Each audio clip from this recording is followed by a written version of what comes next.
ప్రార్థన చేసుకుని ప్రారంభించుకుందాం.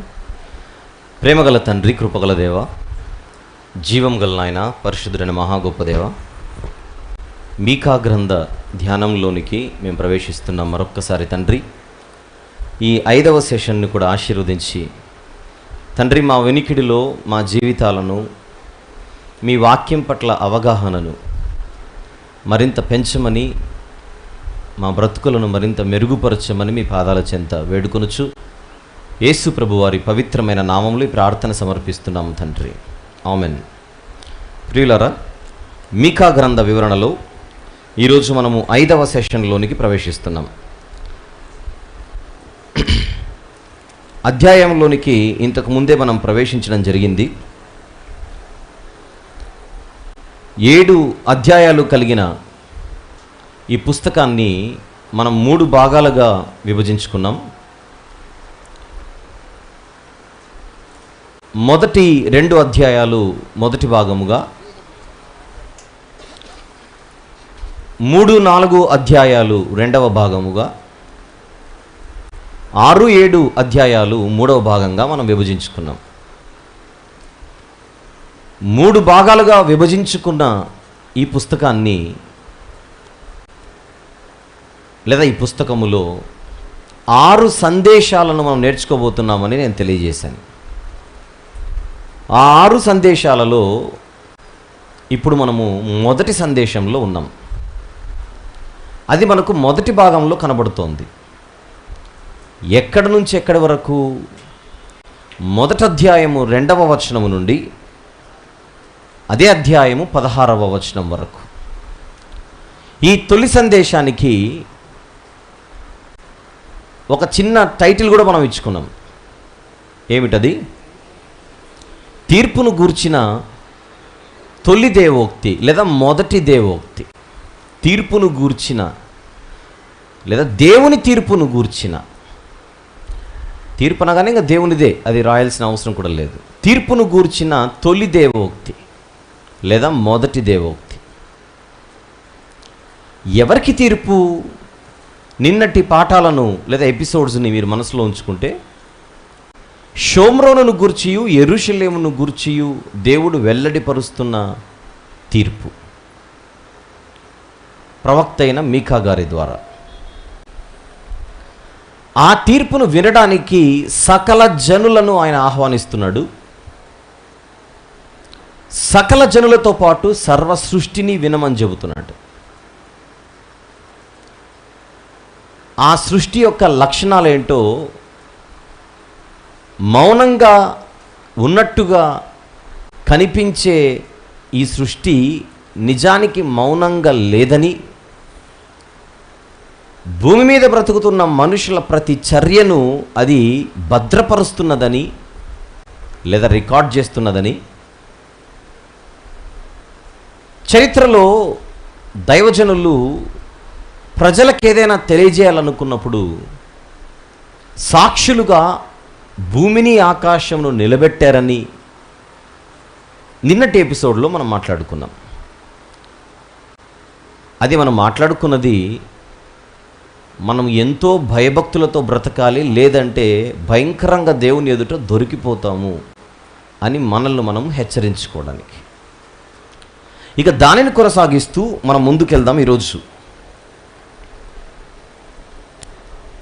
మీకా గ్రంథం మొదటి అధ్యాయము 2వ వచనం నుండి కిందికి వెళ్దాం. సకల జనులారా ఆలకించుడి, భూమి నీవును నీలోనున్న సమస్తమును చెవియొగ్గి వినుడి. ముందుకెళ్లే ముందుగా ఒక మాట చెప్పాలి ఇక్కడ.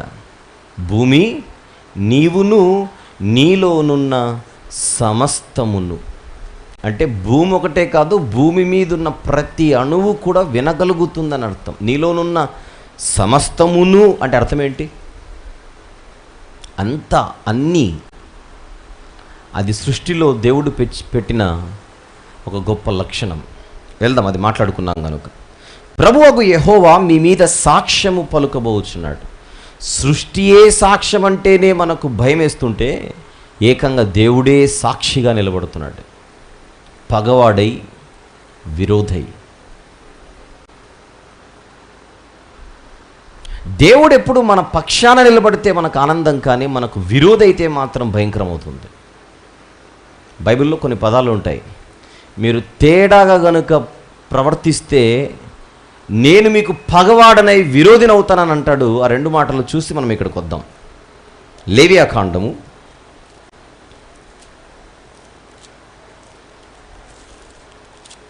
26వ అధ్యాయము. మీరు 14 నుంచి 17 రాసుకోండి. 14లో, మీరు నా మాట వినక నా ఆజ్ఞలనన్నిటినీ అనుసరింపకపోతే, 17వ వచనం, నేను మీకు పగవాడనవుదును అన్న మాట ఉంది చూడండి.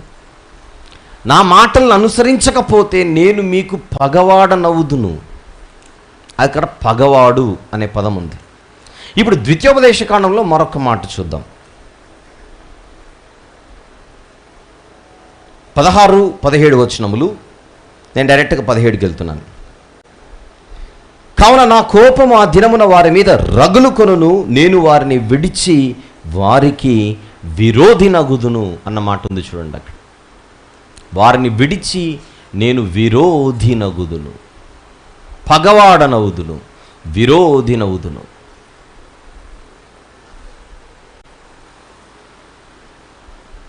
షోమ్రోనుకు యెరూషలేముకు పడుతున్న గతి ఇదే. దేవునికి వారు విరోధులవ్వగా దేవుడు వారికి విరోధైపోయాడు. అందుకే ఈ తీర్పు. మీకా గ్రంథం 3వ వచనం, 2వ వచనంలో చివరి మాట, పరిశుద్ధాలయములో నుండి ప్రభువు మీ మీద సాక్ష్యము పలుకబోచున్నాడు. పరిశుద్ధాలయం అంటే ఎక్కడ చూసాం కదా నిన్న? 11వ కీర్తన 4వ వచనంలో ఏం చూసాం? 11వ కీర్తన 4వ వచనంలో పరిశుద్ధాలయం అంటే ఎక్కడుందో చూసాం కదా. 4వ వచనం, యెహోవా తన పరిశుద్ధాలయంలో ఉన్నాడు, ఆయన సింహాసనము ఆకాశమందున్నది.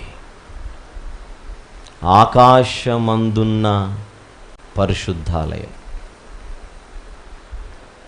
అక్కడున్న దేవుడు ప్రతిక్షణం నరులను పరిశీలిస్తున్నాడని చూస్తున్నాం మనం కదా. 4వ వచనంలో, ఆయన నరులను కన్నులారా చూచుచున్నాడు, తన కనుదృష్టి చేత ఆయన వారిని పరిశీలించుచున్నాడు. అలా ఒకరోజు షోమ్రోనును పరిశీలించాడు, యెరూషలేమును పరిశీలించాడు, ఆ షోమ్రోనున్న ఇశ్రాయేలు దేశమును పరిశీలించాడు, యెరూషలేమున్న యూదయను పరిశీలించాడు.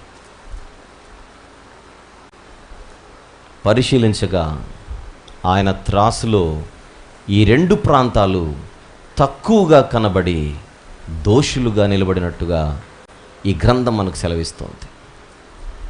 కంటిన్యూ. 4వ వచనం, 3వ వచనం, ఇదిగో యెహోవా తన స్థలము విడిచి బయలుదేరుచున్నాడు, ఆయన దిగి భూమి యొక్క ఉన్నత స్థలముల మీద నడువబోచున్నాడు. దేనికి నడవబోచున్నాడు? దేనికి రాబోచున్నాడు? దేనికి బయలుదేరబోచున్నాడు? శిక్షించడానికి, తీర్పును విధించి శిక్షను అమలు చేయడానికి. నిజంగా సింహాసనం దిగి నిజంగా భూమి మీదకి వస్తాడా? రాబోచున్నాడు, నడవబోచున్నాడు అనగానే ఆ భాషా పద ప్రయోగాన్ని మీరు లిటరల్గా తీసుకోకూడదు. దేవుని తీర్పులను వెల్లడిపరిచేటప్పుడు ప్రవక్తలు ఇలాంటి భాషా ప్రయోగాన్ని చేశారు. రూపకాలంకారంలో చెప్పబడుతున్న మాట. నిజంగా దేవుడు దిగితే 4వ వచనంలో, ఆయన నడువగా అగ్నికి మైనము కరుగునట్లు పర్వతములు కరిగిపోవును, లోయలు విడిపోవును, వాటము మీద పోసిన నీరు పారునట్లు అవి కరిగిపోవును. ఆయన ఉగ్రత ఏ లెవెల్లో ఉంటుందో నీ దేవుడనైనా యెహోవానగు నేను దహించు అగ్నిని అని అంటాడు. ఆయన ఉగ్రత యొక్క తీవ్రతను తెలియచేయడానికి ఉపయోగించబడిన పదజాలం అని అర్థం చేసుకోవాలి. కానీ నిజంగా ఆకాశాన్ని చీల్చుకొని నిజంగా పర్వతాల మీద ఆయన పాదం పెట్టి వాటిని కరిగేలా చేస్తాడు అని అక్షర రూపకంగా దాన్ని తీసుకోకూడదు. ఈ భాషను ఏమంటారంటే ఇంగ్లీష్లో it is a language of Epiphany అని అంటారు. ఎపిఫనీ.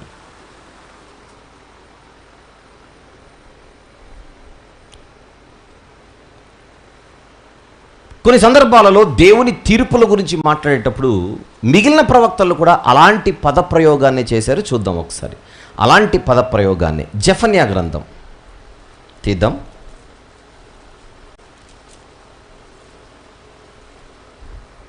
మొదటి అధ్యాయం 14వ వచనములో లేదా 14వ వచనము నుండి యెహోవా మహాదినము సమీపమాయెను. అంటే యెహోవా దినం అన్నమాట. అది యెహోవా దినము సమీపమై అతి శీఘ్రముగా వచ్చుచున్నది. ఆలకించుడి, యెహోవా దినము వచ్చుచున్నది. పరాక్రమశాలురు మహారోదనము చేయుదురు. ఆ దినము ఉగ్రత దినము, శ్రమయు ఉపద్రవమును మహానాశనమును కమ్ము దినము. అప్పుడు ఏం జరుగుతుంది? ఆ ఉగ్రత కుమ్మరించబడే దినాన ఏం జరుగుతుంది? అంధకారము, గాఢాంధకారము కమ్ము దినము, మేఘములను గాఢాంధకారమును కమ్ము దినము. అంటే ఆయన ఉగ్రత కుమ్మరించే రోజున ఏ పట్టణం పైన అయితే, ఏ దేశం పైన అయితే ఆయన ఉగ్రతను కుమ్మరిస్తాడో ఆ రోజు నిజంగా అక్షర రూపకంగా గాఢాంధకారము కమ్ముకుంటుందనా? అదా దాని అర్థం? ఆయన ఉగ్రత ఏ ప్రాంతం మీదనైతే ఆయన కుమ్మరిస్తాడో ఆ ప్రాంతానికి అది అంధకార దినం అని అంటున్నాడు. అంధకార దినం. ఏంటి అంధకార దినం అంటే? నిజంగా సూర్యుడు ఎగిరిపోయి, లేదా నిజంగా సూర్యుడు మాయమైపోయి, లేదా సూర్యునికి ఏదన్నా కంప్లీట్గా మనకు చీకటి కమ్మేలా ఒక పెద్ద మేఘం అడ్డొచ్చేసి, మామూలు అంధకారం కాదు అది, గాఢాంధకారం. అంటే పక్కన ఎవరున్నారో కూడా తెలియనంత భయంకరమైన పరిస్థితి, చిమ్మ చీకటి.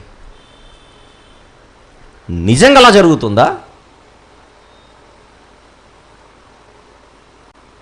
చీకటిని డార్క్నెస్ అనొచ్చు. ఆ చీకటి ఒక రంగు చెప్పండి. చీకటి రంగు ఏంటి? తెలుపా నలుపా? నలుపు. నలుపుని ఇంగ్లీష్లో చెప్పండి, బ్లాక్. దేవుడు ఏ ప్రాంతం మీదనైతే ఆయన ఉగ్రత కుమ్మరిస్తాడో ఆ ప్రాంతానికి అది బ్లాక్ డే. ఏంటది? ఈ పదం వినే ఉన్నారు కదా మీరు, black day.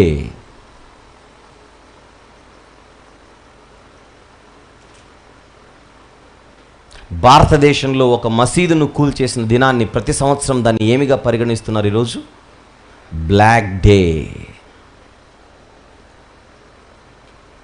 Telangana Andhra divide అయిన రోజున, బిల్లు పాస్ అయిన రోజున, పార్లమెంట్లో బిల్లు పాస్ అయిన రోజున తెలంగాణ వచ్చినందుకు కొంతమంది ఆనందిస్తుంటే రాష్ట్రాలు విడిపోయినందుకు మరికొంతమంది బాధపడ్డారు.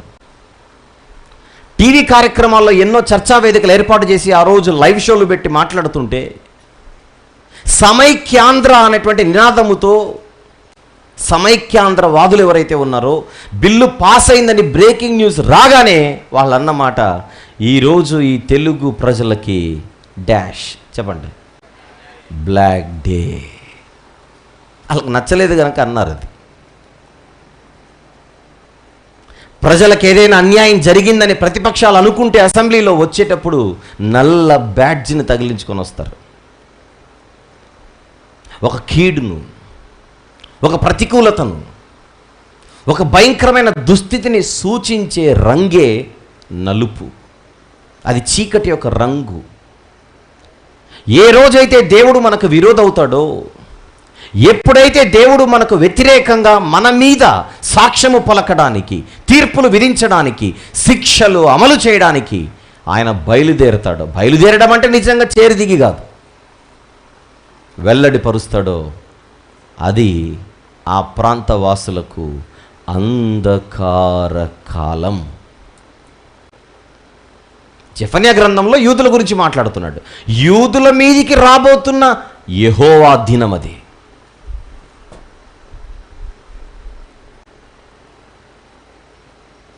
కానీ దేవుడు యూదులకు, ఇశ్రాయేలీయులకు మాత్రమే కాదు అన్యజనులకు కూడా తీర్పులు విధించాడు చాలా సందర్భాలలో. అలా అన్యజనులకు తీర్పులు విధించే కాలం వారికేంటో చూద్దాం ఒకసారి. ఇంకొక ఎగ్జాంపుల్గా యెషయా గ్రంథం 13. యెషయా గ్రంథము 13వ అధ్యాయం. ఎవరి గురించో తెలుసుకోవడానికి మొదటి వచనం చూద్దాం. ఆమోజు కుమారుడైన యెషయాకు బబులోను గూర్చి ప్రత్యక్షమైన దేవోక్తి. ఆమోజు కుమారుడైన యెషయా, ఆయనకు ప్రత్యక్షమైన బబులోను గూర్చిన దేవోక్తి ఏమిటది? 6వ వచనం చూద్దాం. ఏమిటది?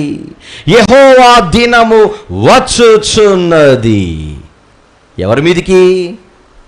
ఎవరి మీదికి? యూదుల మీదికా? యూదుల మీదికా? కాదు. జెఫన్యా గ్రంథంలో చదివినది యూదుల గురించి. ఇప్పుడు యెషయా గ్రంథంలో చదువుచున్నది బబులోను గురించి. యెహోవా దినము వచ్చుచున్నది, ఘోషించుడి, అది ప్రళయము వలె సర్వశక్తుడగు దేవుని యొద్ద నుండి వచ్చును. 9వ వచనం. 9 యెహోవా దినము వచ్చుచున్నది, దేశమును పాడు చేయుటకు, పాపులను బొత్తిగా దానిలో ఉండకుండా నశింపచేయుటకు, క్రూరమైన ఉగ్రతతోను ప్రచండమైన కోపముతోను అది వచ్చును. అది వచ్చినప్పుడు ఏమవుతుంది? 10వ వచనంలో అది వచ్చినప్పుడు ఏం జరుగును?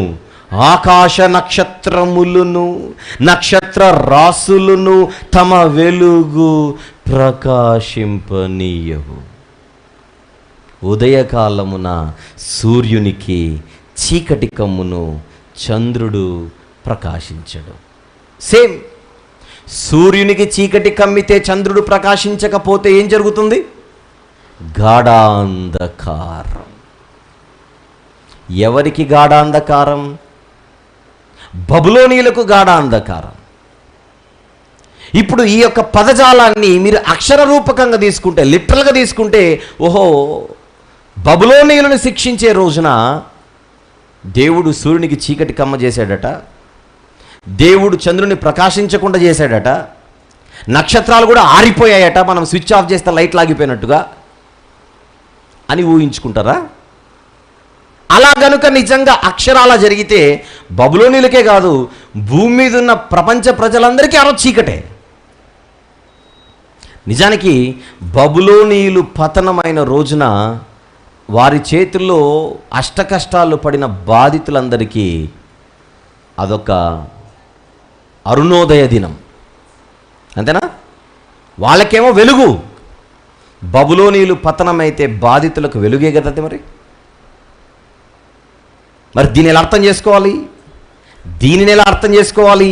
నక్షత్రాలు వెలుగునివ్వవు, సూర్యునికి చీకటి కమ్ముతుంది, చంద్రుడు ప్రకాశించడు అనగానే దాన్ని ఎలా అర్థం చేసుకోవాలి? అది వారికి అంటే బబులోనీయులకు ఒక డాష్ చెప్పేయాలి, బ్లాక్ డే.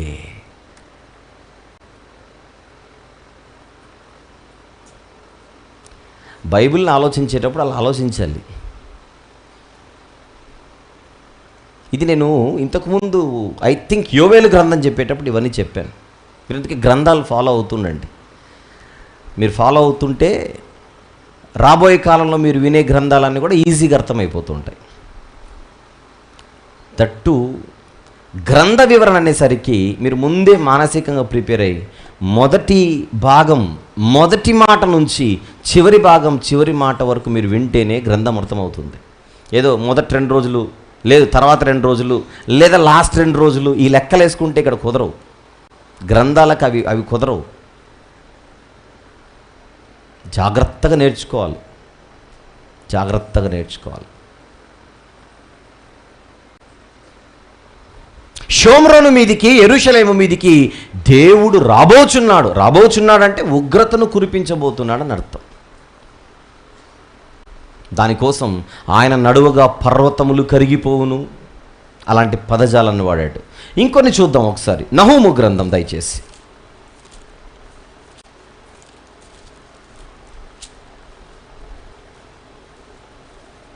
తీద్దామా? నహూము గ్రంథం ఎక్కడుంటుంది? నహూము జస్ట్ మీకాను పక్కకు జరిపితే నహూము వస్తుంది. మీకా పక్క గ్రంథమే. 2వ వచనం నుంచి చదువుదాం. మొదటి అధ్యాయం మొదటి అధ్యాయం 2వ వచనం నుండి, యెహోవా రోషము గలవాడై ప్రతీకారము చేయవాడు, యెహోవా ప్రతీకారము చేయును. ఎవరి గురించి మాట్లాడుతున్నాడు ఇది? మొదటి వచనం చూడండి, ఎవరి గురించో, నీనెవెను గూర్చిన దేవోక్తి. అంటే అష్షూరీయులు. నీనెవె అంటే ఎవరు? అష్షూరు రాజధాని. జెఫన్యాలో యూదులు, యెషయాలో బబులోనీయులు, నహూములో అష్షూరీయులు.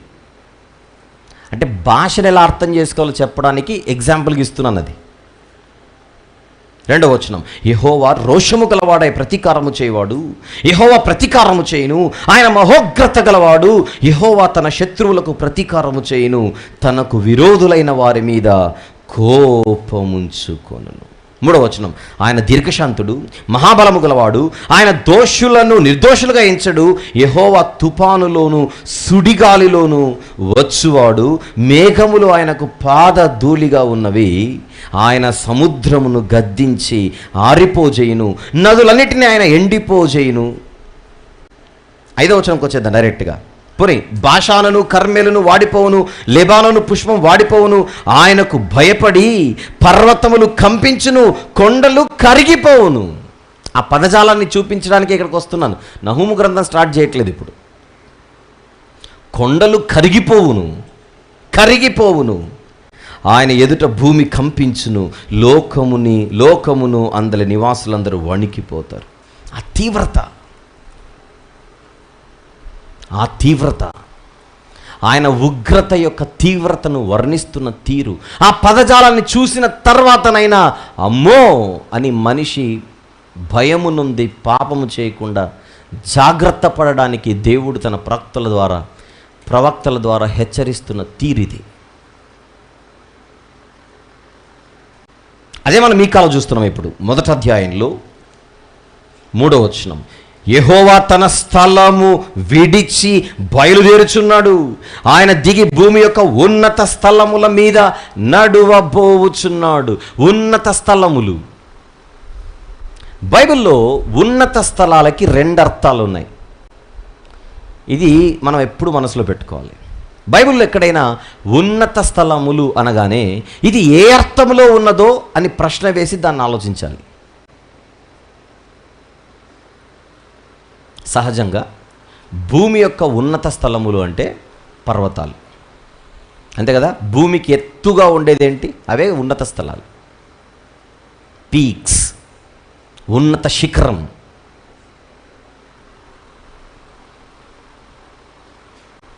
ఎవరెస్ట్ శిఖరాన్ని అధిరోహించడం ఉన్నత స్థలములవి. వీటిని భౌగోళిక ఉన్నత స్థలాలు. ఉన్నత స్థలాలను ఇంగ్లీష్లో హై ప్లేసెస్ అని అంటారు. భౌగోళిక ఉన్నత స్థలాలు, జియోగ్రఫికల్ హై ప్లేసెస్. మనం కొంచెం మేఘాల వరకు వెళ్ళి పైకి భూమిని ఫోటో తీస్తే ఎత్తుగా ఏం కనపడతాయి? అక్కడ పర్వతం ఉంటే పర్వతమే అన్నిటికంటే ఎత్తుగా కనపడుతుంది. కొన్ని సందర్భాలలో అక్షరాల దానిని మనము ఇది పర్వతం గురించి మాట్లాడుతున్నాడు, కొండల గురించి మాట్లాడుతున్నాడు, పర్వత శిఖరాల గురించి మాట్లాడుతున్నాడు అని మనం తీసుకోవాలి. మరికొన్ని సందర్భాలలో ఉన్నత స్థలాలకి వేరే భావం ఉంటుంది, వేరే అర్థం ఉంటుంది. అది మనం కాసేపట్లో మనం వింటాం. కానీ 3వ వచనంలో ఆయన ఉన్నత స్థలముల మీద నడువబోచున్నాడు. ఆ ఉన్నత స్థలాలు ఏంటో వెంటనే 4వ వచనంలో చెబుతున్నాడు. ఆయన నడువగా అగ్నికి మైనము కరుగునట్లు పర్వతములు కరిగిపోవును. పర్వతములు కరిగిపోతాయంటే ఇందాక నేను అందుకే చూపించాను. జెఫన్యా కానీ, నహూము కానీ, యెషయా కానీ నిజంగా కరిగిపోతాయని కాదు, ఆయన ఉగ్రతను సూచించే పదజాలం అది.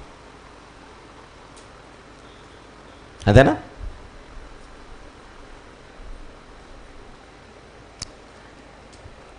ఒక వ్యక్తి నా దగ్గర ఉండేవాడు, లేదా నాకు తెలిసిన వ్యక్తి. ఒక ఊత పదం వచ్చేది అతనికి, క్యాచీ వర్డ్. ఎప్పుడు ఆ పదాన్ని ఎక్కువ వాడుతుంటాడు. ఏమని? అన్న మీరు కనుక నా పక్కన ఉంటే కొండలతోనో కొట్లాడతానన్నా అనేవాడు. ఏంటి? మీరు నా పక్కన ఉంటే కొండలతో అయినా కొట్లాడతాను అంటే నిజంగా నేను ఊహించుకొని వీడు వెంటనే బాక్సింగ్ గ్లౌజ్ తీసుకొని వెళ్ళి కొండతో డుషుం అని ఫైట్ చేస్తాడని నేను ఊహించుకోకూడదు. కొండలతో అయినా కొట్లాడతానంటే అర్థం ఏంటి? అంత బలం, అతని కాన్ఫిడెన్స్ని చూపించే పదజాలం. మా ఆయన నా పక్కనుంటే 1000 ఏనుగుల బలం అండి. రోజు బూస్ట్ తాగుతున్నాడు ఏంటి కూర్చొని ఇక్కడైనా. 1000 ఏనుగుల బలం అంటే అర్థం ఏంటి? నిజంగా ఏనుగు నయ్యే. ఆవిడ ధైర్యాన్ని సూచించే పదజాలం, హైపర్బాలిక్ లాంగ్వేజ్ అది. అలాగనే దేవుని తీవ్రతను సూచించే పదజాలాన్ని మనం చూస్తున్నాం ఇక్కడ. దేవుని ఉగ్రతను గూర్చిన తీవ్రత, అది ఉద్దేశం. కేవలం ఇక్కడే కాదు, చాలా సందర్భాలలో మిగిలిన భక్తులు కూడా ఇలాంటి పదజాలాన్ని వాడారు. కొన్ని చూద్దాం ఒకసారి. కీర్తనల గ్రంథంలోని 97వ కీర్తన. కీర్తనల గ్రంథములోని 97వ కీర్తన 5వ వచనం చూద్దాం ఒకసారి, లేదా మొదటి వచనం చూద్దాం ఒకసారి. యెహోవా రాజ్యము చేయుచున్నాడు అని చెప్పి 5వ వచనంకి వచ్చేసరికి, యెహోవా సన్నిధిని, సర్వలోకనాథుని సన్నిధిని పర్వతములు మైనము వలె కరుగుచున్నవి. కరుగుచున్నవి. అదే కీర్తనలో 144వ కీర్తన తీద్దాం ఒకసారి. అదే కీర్తనల గ్రంథంలో పర్వతాల గురించి, ఈ పదజాలం గురించి ఎలాంటి పదప్రయోగం చేయబడిందో చూద్దాం. 144వ కీర్తన 5వ వచనం చూద్దాం ఒకసారి. 5వ వచనం, యెహోవా నీ ఆకాశమును వంచి దిగిరమ్ము. ఏమంటున్నాడు భక్తుడు ఇక్కడ, దావీదు గారు? ఎలా రావాలంట దేవుడు? ఆకాశాన్ని వంచి రావాలట. ఆకాశాన్ని వంచి అంటే ఆకాశం యొక్క మెడకాయ వంచెనా? నువ్వు రాదేవా? ఆకాశమును వంచి దిగిరమ్ము, పర్వతములు పొగరాజునట్లు నీవు వాటిని ముట్టుము, మెరుపులు మెరిపించి వారిని చెదరగొట్టు. పర్వతములు పొగరాజునట్లు నీవు వాటిని ముట్టుము. నిజంగా చేయి పెట్టి పర్వతాలను ముట్టమని కాదు అది. నువ్వు రావాలి దేవా, నా ఆశ్రయ దుర్గమా, నువ్వు రావాలి. అది ఆయన ప్రార్థన. యెషయా గ్రంథం 64వ అధ్యాయం. యెషయా గ్రంథము 64వ అధ్యాయం మొదటి వచనము చూద్దాం. యెషయా గ్రంథం 64 మొదటి వచనము. గగనము చీల్చుకొని నీవు దిగి వచ్చేదవు గాక. గగనం అంటే ఆకాశం. ఆకాశాన్ని చీల్చుకొని ఇప్పుడు దేవుడు రావాలనా? నువ్వు దిగొస్తే నాకు మేలు ప్రభు అని ఒక భక్తుడు అంటున్నాడు అని అంటే, నా పక్షాన నువ్వు నిలబడి నాకు ఆశ్రయము కల్పించి నన్ను ఆదుకోదేవా, అది ఉద్దేశం. అలాగే మీకా గ్రంథాన్ని చదివేటప్పుడు కూడా షోమ్రోనుపై, యెరూషలేముపై దేవుని ఉగ్రత ఏ స్థాయిలో రాబోతున్నదో చూపించడానికి చెప్పబడిన పదజాలంగా దాన్ని మీరు పరిగణించాలి. ఆమోసు గ్రంథం 9వ అధ్యాయం 5వ వచనం చూద్దాం. ఆమోసు గ్రంథం 9వ అధ్యాయం 5వ వచనం. ఆయన సైన్యముల అధిపతియగు యెహోవా, ఆయన భూమిని మొత్తగా అది కరిగిపోవును. ఇక్కడ పర్వతములు కరిగిపోవును మీకా గ్రంథంలో. మరొక చోట కొండలు కరిగిపోవును. కరిగిపోవును, కరిగిపోవును అన్న మాట మనం పదే పదే చూస్తున్నాం. మైనము వలె కరిగిపోవును. మైనము కరిగిపోయిన తర్వాత ఇంకేం కనపడుతుంది అక్కడ? క్యాండిల్ కొత్తదేమో, దాని పొడవు వేరు. అగ్నికి కరిగి కరిగి కరిగి కరిగి కరిగి కరిగి అలా నేలమట్టమైపోతుంది. మైనము కరిగిన తర్వాత ఎలాగైతే నేలమట్టం అవుతుందో, దేవుడు ఏ ప్రాంతాన్నైనా మొత్తితే అది నేలమట్టం అవ్వాల్సిందే, మట్టి కరవవలసిందే. అలాంటి భావముతో చెప్పబడుతున్న మాటలు అవి. అలాంటి దేవునిని మనం విరోధిగా చేసుకుంటేలా? అలాంటి దేవునిని మనము పగవాడుగా చేసుకుంటేలా?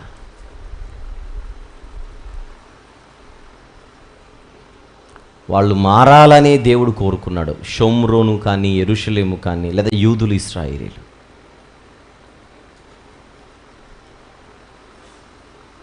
కానీ ఎన్ని మార్లు గద్దించినా వారు వినకపోతే ఆయనకి రంగములోనికి దిగక తప్పదు, రింగులోకి రాక తప్పదు.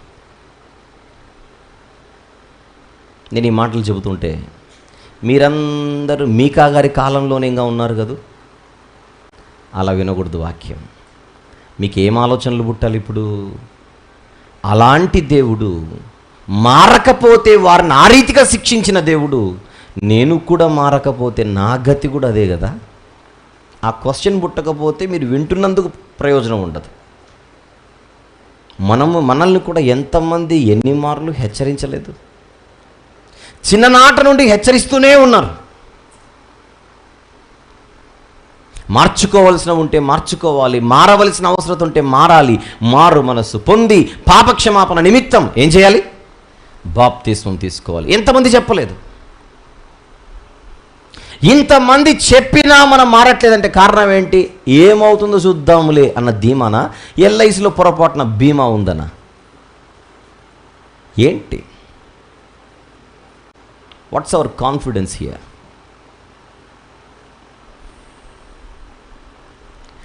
ఆయన మనకు విరోధైతే ఇక బతకడం కూడా జరగదు. అంతవరకు తెచ్చుకోకూడదు మనిషి, అంతవరకు తెచ్చుకోకూడదు. గతాన్ని నెమరు వేసుకుంటూ వర్తమానాన్ని సరి చేసుకోవాలి. ఎప్పుడు గ్రంథాలను అలా చదవాలి. గతాన్ని నెమరు వేసుకుంటూ వర్తమానాన్ని సరి చేసుకోవాలి. వర్తమానాన్ని సరి చేసుకుంటే భవిష్యత్తు బాగుపడుతుంది.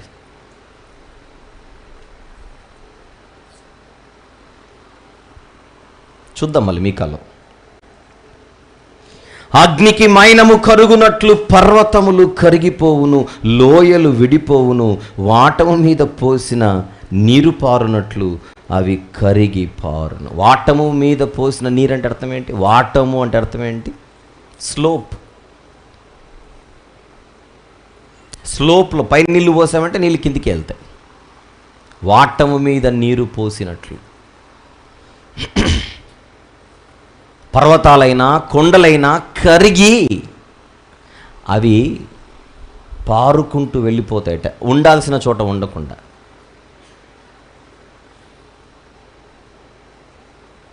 షోమ్రోనైనా యెరూషలేమైనా ఇక్కడ విచిత్రం ఏంటంటే ఈ రెండు పట్టణాలు కొండలపైనే ఉంటాయి.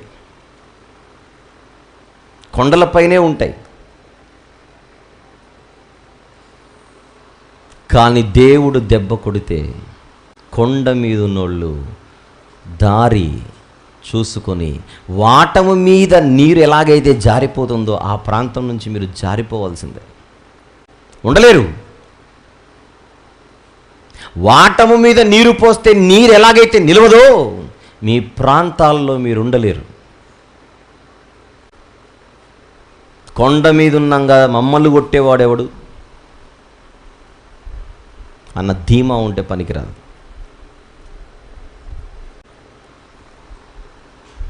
ఈ ప్రాంతాలు ఉన్నది కొండలపై, కానీ ఆ కొండలే కరిగిపోతే నువ్వెక్కడుంటావు?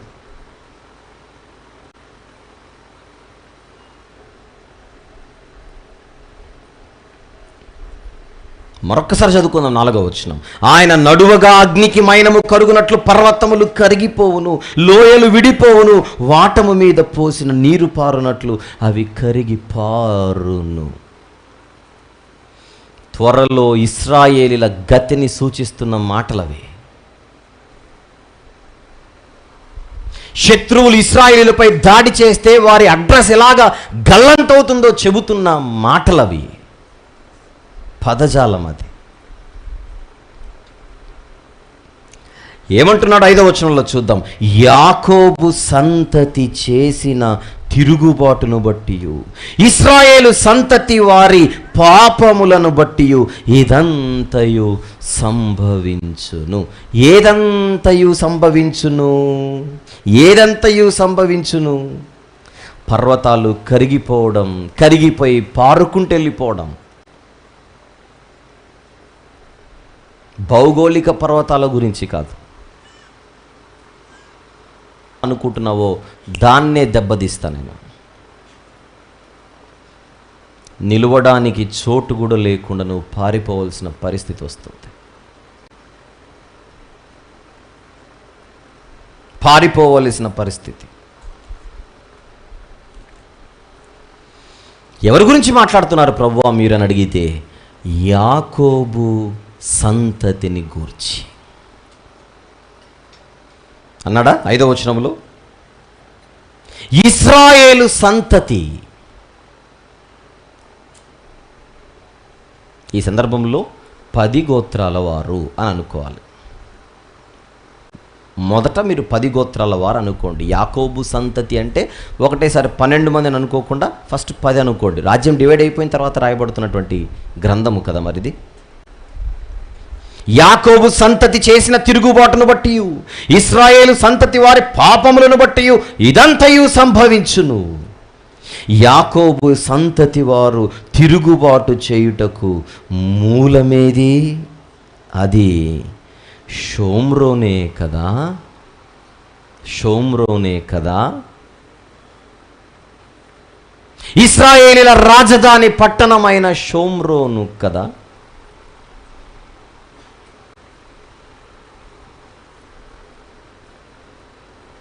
షోమ్రోన్ ఎక్కడుందో చూద్దాం. భౌగోళికంగా షోమ్రోను ఎలాంటి ప్రాంతంలో ఉందో ఒక్కసారి బైబిల్లో చూద్దాం. రాజుల మొదటి గ్రంథం. ఈలోపు ఒకసారి తెర మీద అలాంటి ఇమేజ్ ఉంటే చూపించు. షోమ్రోను చూపించు. షోమ్రోను చూపించి ఒకసారి పాతకాలపు షోమ్రోను చూడండి. ఏన్షియంట్ షోమ్రోను ఇంగ్లీష్లో సమేరియా అని అంటారు. చూద్దాం ఒకసారి.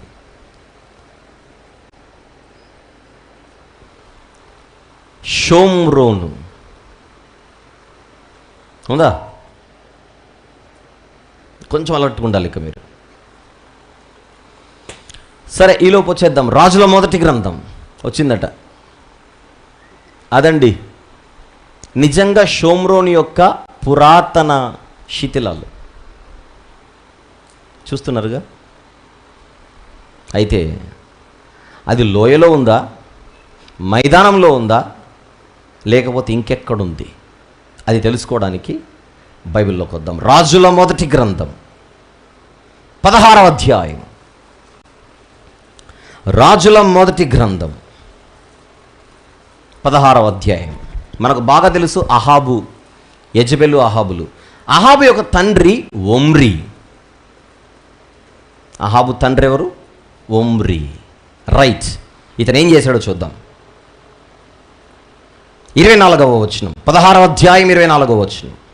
అతడు అంటే ఒమ్రీ షెమెరునొద్ద షోమ్రోను కొండను 4 మణుగుల వెండికి కొనుక్కొని ఆ కొండ మీద పట్టణం ఒకటి కట్టించి ఆ కొండ యజమానుడైన షెమెరు అను అతని పేరును బట్టి తాను కట్టించిన పట్టణమునకు షోమ్రోను అను పేరు పెట్టెను. షోమ్రోను అనగా ఫుట్నోట్లో సమరియా. అంటే షోమ్రోన్ ఎక్కడుంది చూస్తున్నారుగా? కొండ మీద పట్టణం అది. షోమ్రోన్ ఎక్కడుంది? ఇది కొండ మీద ఉన్న పట్టణం.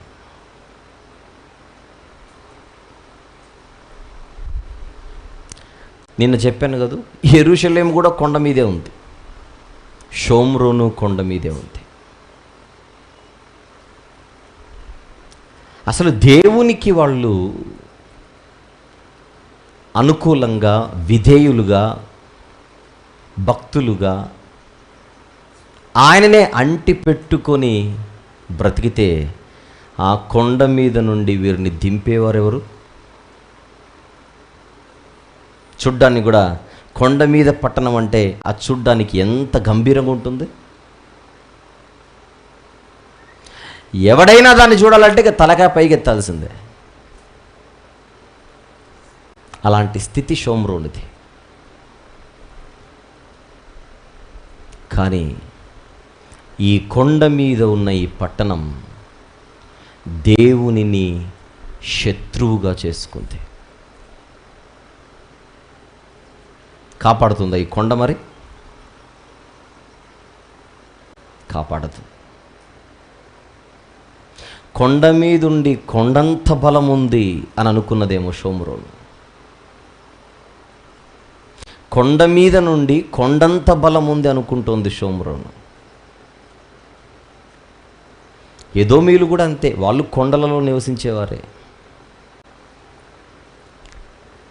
ఎదోమీలు అంటే ఏశావు సంతానం. కొండలలో నివసిస్తూ నన్ను ఎవడు కొడతాడు అనుకునేవారట. చూద్దాం ఒక మాట. ఓబద్యా గ్రంథం 1వ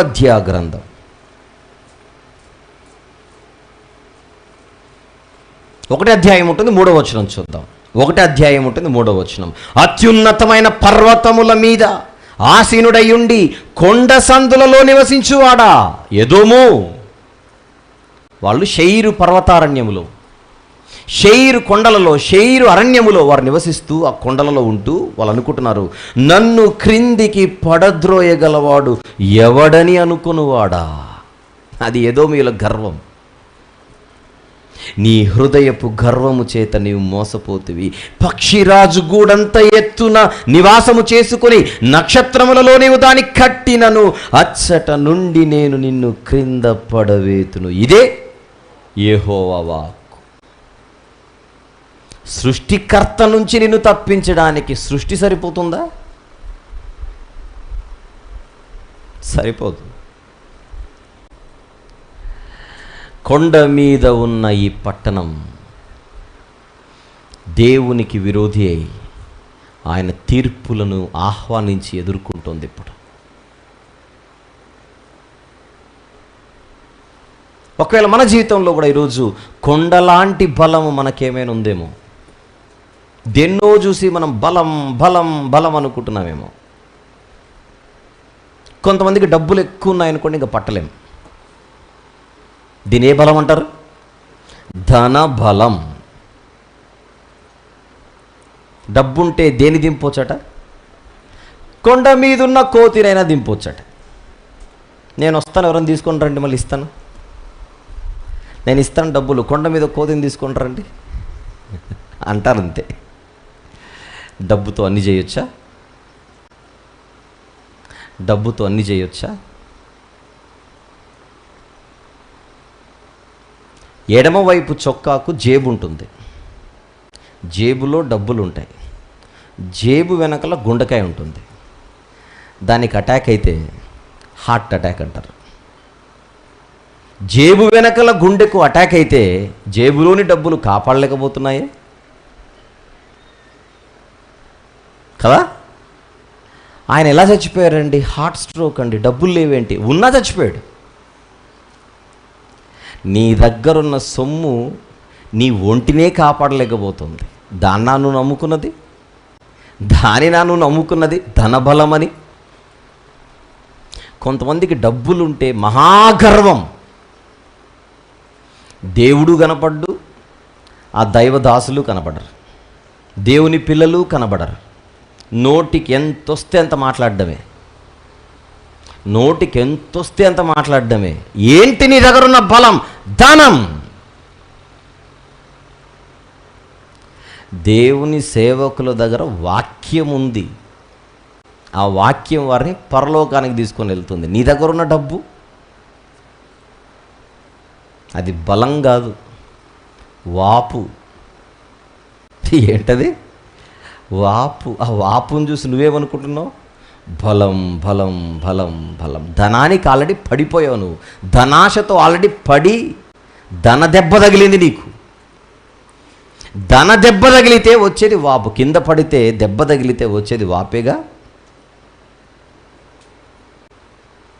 బైక్ మీద నుంచి వెళ్తూ ఒకడు కింద పడి చేతికి పెద్ద ఇక్కడ భుజం కింద, భుజం నుంచి ఈ మోచేతి వరకు ఉన్న భాగానికి బాగా దెబ్బ తగిలింది. 3వ రోజుకి పెద్ద వాపు వచ్చింది. అద్దంలో చూసుకొని మురిసిపోతున్నాడట అని. దేనికి? బల్లమనా? వాపు నాయన అది. అలా ధనం ఒక వాపు. కొంతమందికి పదవి బలం, కుర్చీ బలం. పదవి ఉంటే పట్టుకోలేము చూడండి. 5 ఏండ్ల తర్వాత ఉంటుందో ఊడుతుందో తెలియని పదవిని చూసేనా నువ్వు బలం అంటుంది. ఆ పదవి కూడా బలం అనుకుంటున్నావు. కరెక్ట్గా మాట్లాడితే పదవి ఏంటి? వాపు. 5 ఏండ్ల తర్వాత అయినా నువ్వు దిగొచ్చు, 5 ఏండ్లకు ముందే పోవచ్చు. ఎవరికి తెలుసు? ఎవరికి తెలుసు? 5 ఏళ్ల పాటు అసెంబ్లీలో మాట్లాడదాం అనుకున్నావేమో. కుర్చీలో కూర్చున్న 2వ సంవత్సరానికే నీ గురించి సంతాప సభ పెట్టారేమో అసెంబ్లీ సభలో. ఎంతమంది ఎమ్మెల్యేల గురించి మనం సంతాప సభలు చూడలేదు అసెంబ్లీ సభలో? పదవి బలమా? ధనము బలమా? వెనకల 10 మంది తిరిగి నమస్కారం కొట్టి సలాం కొడితే చాలు, ఇంకా పట్టలేం. ఇదే బలం, జన బలం. ఒకటిది ధన బలం, ఇంకొకటిది జన బలం. వీటిని బలాలుగా చేసుకొని బలమైన దేవుడిని పక్కన పెడితే చుక్కలు చూడక తప్పదు.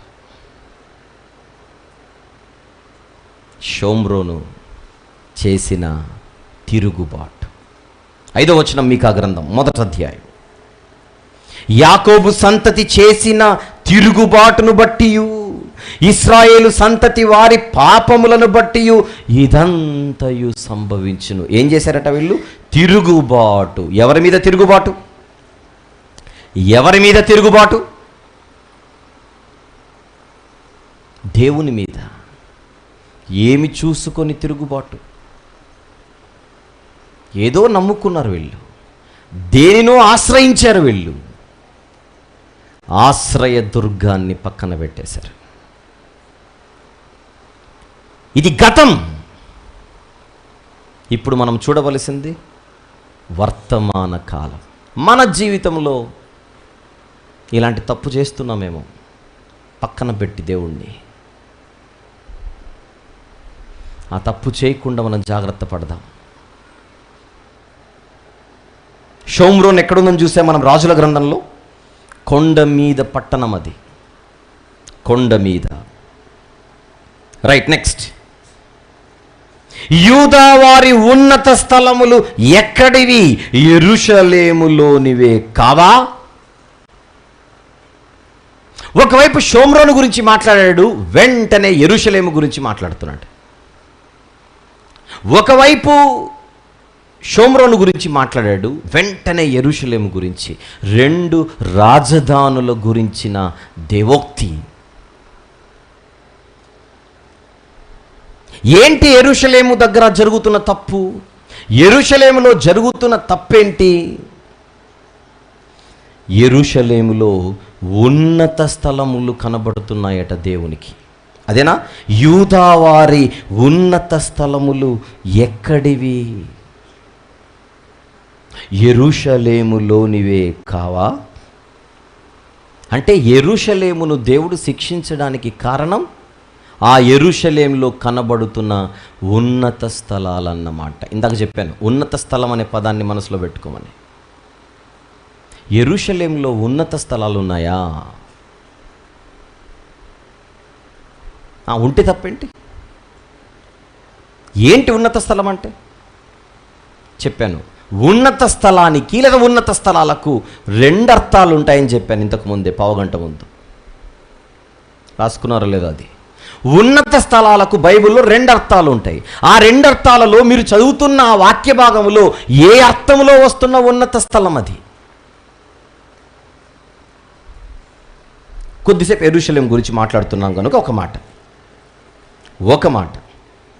అసలు యెరూషలేం అన్నది నిజంగా భౌగోళికంగా ఎక్కడుందో బైబిల్లో చూద్దాం, తర్వాత మరొకటి చూద్దాం.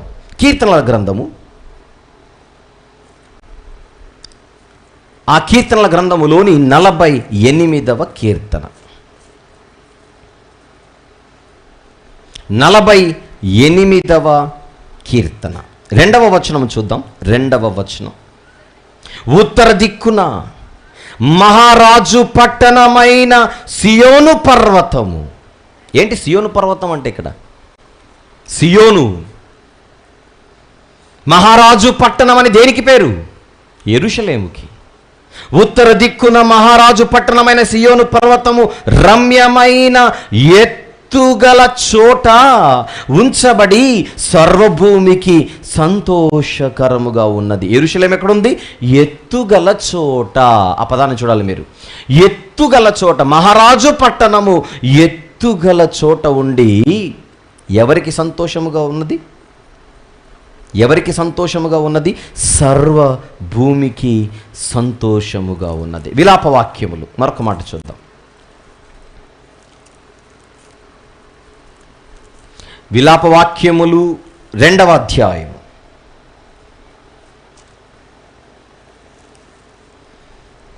15వ వచనము చూద్దాం. 15వ వచనం. త్రోవను వెళ్ళు వారందరూ నిన్ను చూచి చప్పట్లు కొట్టెదరు. వారు యెరూషలేము కుమారుని చూచి పరిపూర్ణ సౌందర్యము గల పట్టణమనియు సర్వభూనివాసులకు ఆనందకరమైన నగరి అనియు. ఒకప్పుడు దీని గురించిన వాళ్ళు మాట్లాడుకుందని ఎగతాళిగా మాట్లాడతారని విలాపవాక్యంలోని సందర్భం. కాకపోతే జనులు యెరూషలేము గురించి ఎలాంటి మాటలు మాట్లాడేవారో అక్కడ చెబుతున్నాడు. అది గమనిద్దాం. ఏమని? పరిపూర్ణ సౌందర్యము గల పట్టణమనియు సర్వభూనివాసులకు ఆనందకరమైన నగరమది. నగరమది.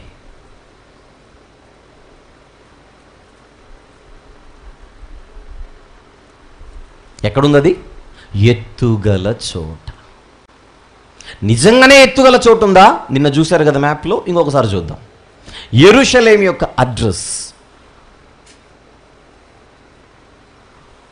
చూడండి. నేను చూసిందే మళ్ళీ చూస్తున్నాం మనం. యెషయా గారు సేవ చేసిన ప్రాంతం అది. మిగిలిన ప్రాంతాలతో పోలిస్తే యూదయ దేశంలో అన్నిటికంటే ఎత్తైన స్థలములో ఉన్నత శిఖరాలపై యెరూషలేము కనబడుతోంది. అంటే షోమ్రోను కూడా ఉన్నత శిఖరంపై లేదా కొండపై ఉంటే ఇది కూడా కొండపై ఉన్నట్టుగా మన కళ్ళకి ఎత్తైన చోట ఉన్నట్టుగా కనబడుతోంది. అయితే మీకా గ్రంథంలో యూదావారి ఉన్నత స్థలములు ఎక్కడివి? అవి యెరూషలేములో ఉన్నవి కదా అంటున్నాడు. మరి దాని అర్థం ఏంటి? Come back. మీకా గ్రంథం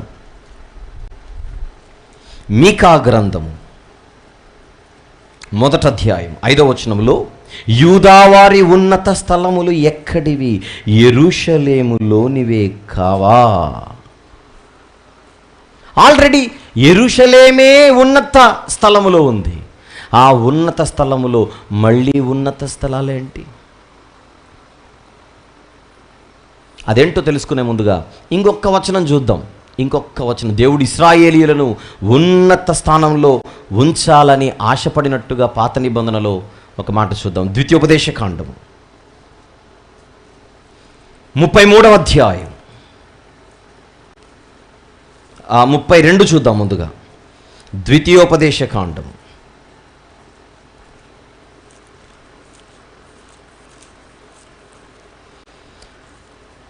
32వ అధ్యాయం 13వ వచనం చూద్దాం ఒకసారి.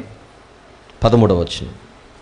భూమి యొక్క ఉన్నత స్థలముల మీద వానిని ఎక్కించెను. వానినంటే ఎవడు? ఎవడు వీడు?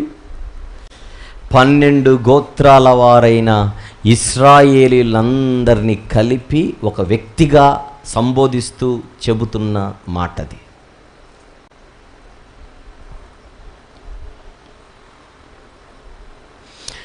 ఇశ్రాయేలుకు మరొక పేరుందండోయ్. అది యెషూరు. యెషూరు అంటే ఇశ్రాయేలు. ఉన్నత శిఖరాలపై ఉన్నత స్థలముల మీద వానిని ఎక్కిస్తే, అంటే ఇశ్రాయేల్ని ఎక్కిస్తే 15వ వచనం చూద్దాం. అదే అధ్యాయము 15వ వచనం. యెషూరును, ఫుట్నోట్లో ఇశ్రాయేలు, యెషూరును క్రొవ్వినవాడై కాలు జాడించెను. పైన కూర్చోబెట్టాడట వీళ్ళని తీసుకొని వెళ్ళి. ఆ పైన కూర్చోబెడితే ఏమెక్కిందట? వీళ్ళకి కొవ్వెక్కిందట. మోషే గారు చెబుతున్నాడు, నన్ను చూడకండి సీరియస్గా. ఎంత మాట అన్నాడు రా అని. అది మోషే గారు చెబుతున్న మాట. నేను మరణించిన తర్వాత మీ భవిష్యత్తు ఎలా ఉంటుందో చెబుతాను. అది దేవుడే చెప్పాడు నాకు. నేను పోయిన తర్వాత దేవుడు తన బాహుబలముతో తీసుకొని బయటికి వచ్చి మిమ్మల్ని ఉన్నత స్థలముల మీద కూర్చోబెడితే మీకేమొస్తుంది? క్రొవ్వెక్కి యెషూరును క్రొవ్వినవాడై కాలు జాడించెను, నీవు క్రొవ్వి బలిసి మందుడవైతివి. వాడు అంటే ఇశ్రాయేలు తనను పుట్టించిన దేవునిని విడిచెను, తన రక్షణ శైలమును తృణీకరించెను.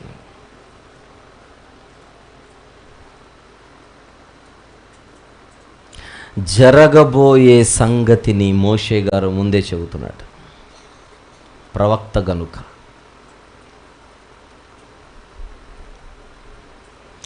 ఎలా దేవుని విడిచిపెట్టాడో అదే వచనంలో చూద్దాం. 16వ వచనం, అదే అధ్యాయంలో, వారు అన్యుల దేవతల చేత ఆయనకు రోషము పుట్టించిరి. ఏం చేశారు వీళ్ళు?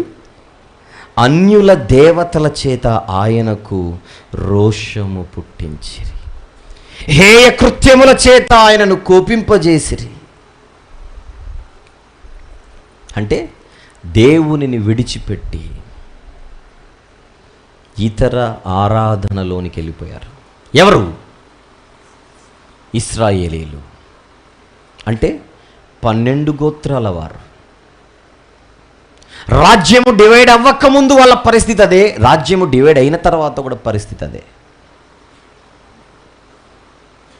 కనానులోనికి అడుగు పెట్టకముందే అరణ్యములో దూడను చేయించుకొని అక్కడ పూజించడానికి సిద్ధపడిన చరిత్ర వీళ్ళది. దేవునిపై తిరుగుబాటు, దేవుణ్ణి విడిచిపెట్టి మరొక ఆరాధనలోనికి వెళ్ళడం.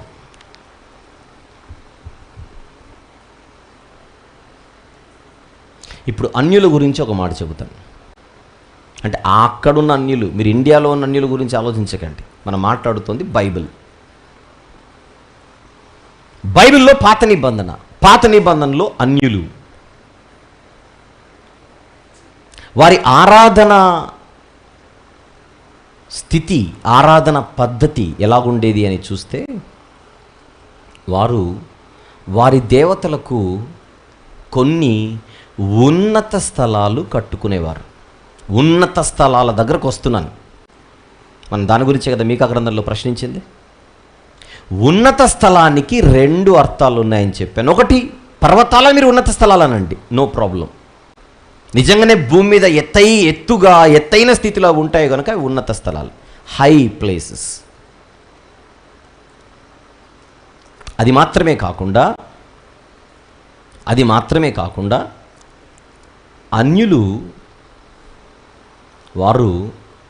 వారి దేవతలకు బలులు ఇవ్వడానికి, వారి దేవతలను పూజించడానికి వారి ప్రాంతాలలో కుదిరితే కొండలపై లేదా గుట్టలపై లేదా వాళ్ళ ఊర్లలో ఎక్కడో ఒక చోట కొన్ని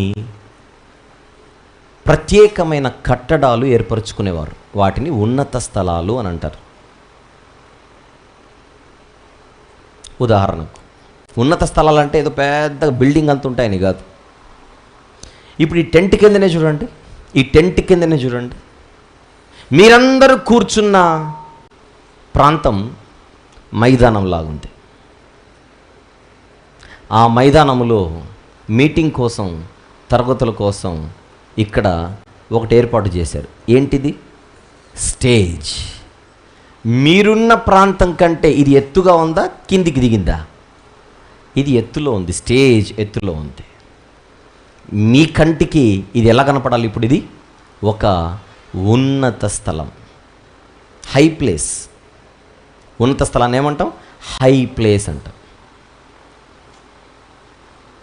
ఇప్పుడు ఇదే ఒక ఉన్నత స్థలం అనుకోండి, కొద్దిసేపు ఇదే ఒక ఉన్నత స్థలం అనుకోండి. వాళ్ళు ఏం చేసేవాళ్ళు అంటే, మీకు నీట్గా కనపడిపోతుంది. ఈ కింద కార్పెట్ ఇవన్నీ తీసామనుకోండి, కింద స్టేజ్ నీట్గా కనపడిపోతుంది మీకు, బల్లలు కింద మొత్తం సపోర్ట్ అంతా. దాని మీద ఒక చిన్న బలిపీఠం కట్టి,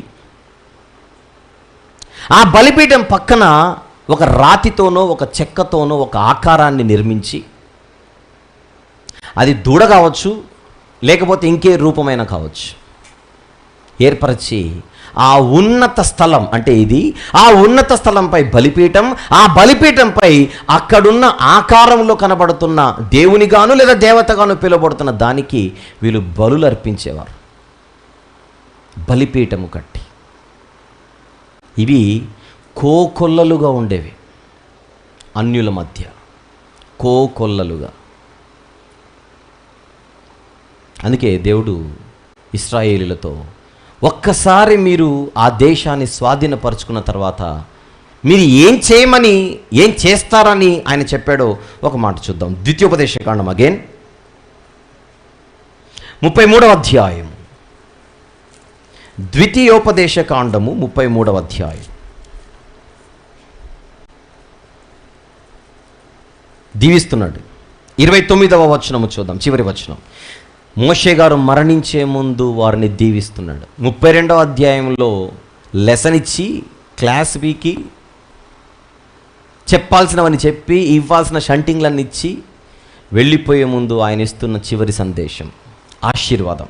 ఇశ్రాయేలు 29వ వచనం, నీ భాగ్యం ఎంత గొప్పది, యెహోవా రక్షించిన నిన్ను పోలిన వాడెవడు, ఆయన నీకు సహాయకరమైన కేడెము, నీకు ఔన్నత్యమును కలిగించు ఖడ్గము, నీ శత్రువులు నీకు లోబడినట్లుగా వారు వేషము వేయుదురు, నీవు వారి ఉన్నత స్థలములను ఏమంటున్నాడు అక్కడ, త్రొక్కుదువు.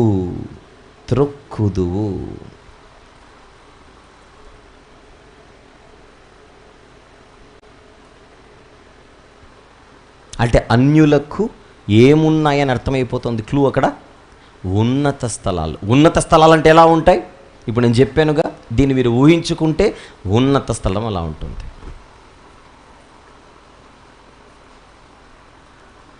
ఊహించుకోవడానికి ఇబ్బంది ఉంటే తెర మీద చూద్దాం, సరదాగా చూపించు. మరి ఉన్నత స్థలాలు ఎలా ఉంటాయో, పాతకాలపు ఉన్నత స్థలాలు ఎలా ఉంటాయో చూద్దాం. చూసారా? చాలు, అది ఒక రకమైన ఉన్నత స్థలం. అది గుర్తుపెట్టుకోండి. ఉన్నత స్థలాలు అన్నవి కొండల మీద ఉండొచ్చు, చెప్పాలి, లేదా మైదానంలో ఉండొచ్చు, లేదా లోయలలో ఉండొచ్చు. మీరు ఉన్నత స్థలం అంటే ఎప్పుడు కొండల మీదే అనుకోకూడదు, ఎక్కడైనా ఉండొచ్చు. ఇంకొకటి చూపించు. ఇది ఒక రకమైన, అది నిజమైన ఉన్నత స్థలం, ఏదో ఇమేజ్ ఆర్టిస్ట్ గీసింది కాదు అది. నెక్స్ట్ ఇంకొకటి చూసారా, ఇది ఒక ఉన్నతమైన స్థలం. ఏం చేశారు? ఒక స్టేజ్, పెద్ద స్టేజ్ లాగా గట్టి, పాతవి శిథిలాలు మనం చూస్తున్నాం, ఉన్నత స్థలాల శిథిలాలు అవి. ఇంకా చూపించు. అదొక ఉన్నత స్థలం. ఇది కొంచెం మీకు ఇంకొంచెం అవగాహన వస్తుంది. చూడండి, ఒక గుట్ట మీదనో ఎక్కడో ఉంది అది, పోనీ కొండ మీదనే అనుకోండి, అలాంటిది నేల మీద కూడా ఉండొచ్చు అని చెప్తున్నాను మళ్ళీ. అదొక ఉన్నత స్థలం. నేలకు కొంచెం ఎత్తులో దాన్ని కట్టి అక్కడ వాళ్ళు వారి దేవతలకు బలులు అర్పించేవారు. ఇంకా ఓకే, దీన్ని అలా ఉంచు. దీనికి ఒక చిన్న చరిత్ర. ఇప్పుడు మీరు కళ్ళ ముందు చూస్తున్న ఆ ఉన్నత స్థలం ఏదైతే ఉన్నదో, చెట్టు కింద కనపడుతుందా మీకు ఒక ఉన్నత స్థలం? చెట్టు కింద కూడా ఉన్నత స్థలం ఉందండోయ్. ఆ ఉన్నత స్థలాన్ని చూస్తే ఒక స్టేజ్ లాగా ఉంది మీకు. మీటింగ్ అయిపోయిన తర్వాత తీసేస్తే స్టేజ్ ఎట్లుంటుంది అలా ఉంది అది. మధ్యలో ఒక బలిపీఠం కనపడుతుంది మీకు. బలిపీఠం మీరు బాగా గమనిస్తే బలిపీఠానికి కొమ్ములు కూడా కనపడుతున్నాయి అక్కడ. బలిపీఠానికి కొమ్ములు ఉన్నాయి చూడండి, చిన్న కార్నర్లో. ఇలాంటిది ఇంకొకటి ఉంది, చూపించు. రైట్, ఇలాంటిది ఇది. ఇప్పుడు వెనక్కి వెళ్ళి దాన్ని చూపించు. ఇది ఏంటో చెప్పనా? ఇది బైబిల్లో చెప్పబడిన ఒక బలిపీఠం, ఒక ఉన్నత స్థలం. అది ఎవరు చేయించిందో చెప్పమంటారు? ఇశ్రాయేలీలు యూదులు డివైడ్ అయిన తర్వాత ఇశ్రాయేలీలకు మొదటి రాజు యెరోబాము. ఈ యెరోబాము ఇశ్రాయేలీలతో, మీరు యెరూషలేముకి వెళ్ళి బలులు అర్పించడం అన్నది ప్రతిసారి మీకు ఇబ్బంది అవుతుంది, అందుకోసం నేనే మీకు ఒకటి ఏర్పాటు చేస్తాను అని బేతేలులో ఒకటి, దానులో ఒకటి అతను దూడని ఏర్పాటు చేసి అక్కడ బలులు అర్పించమని వారిని పంపించినట్టుగా, నడిపించినట్టుగా మన బైబిల్లో చూద్దాం. రెఫరెన్స్ చూద్దాం. రాజుల మొదటి గ్రంథం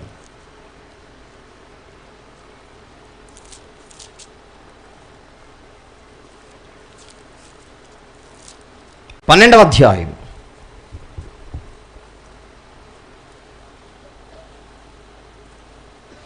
26 నుంచి చదువుకుంటూ వద్దాం అర్థం కావడానికి.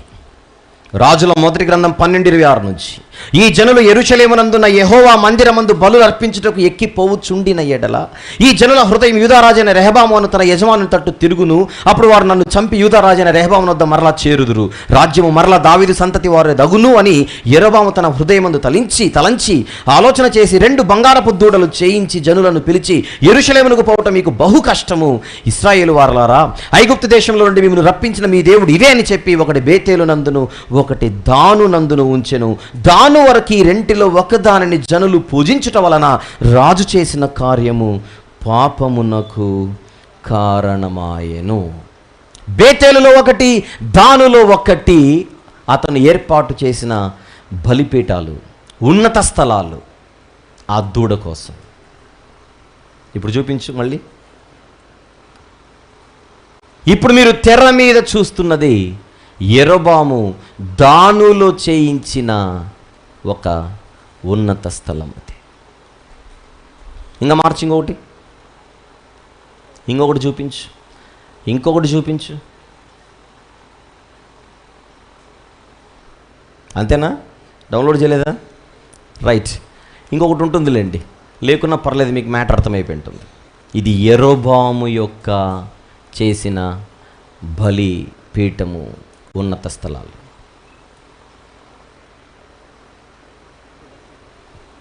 అదే ఇవన్నీ అదే అంటే ఆ యెరొబాముది ఇంకొంచెం బెటర్ పిక్చర్తో మీకు చూపిద్దాం అనుకున్నాను. No issues. అంటే ఉన్నత స్థలం అంటే ఎలా ఉంటుందో మీకు ఒక అవగాహన వచ్చింది అనుకుంటున్నాను. ఉన్నత స్థలం నిజానికి ఈ అలవాటు ఎవరిది? అన్యులది.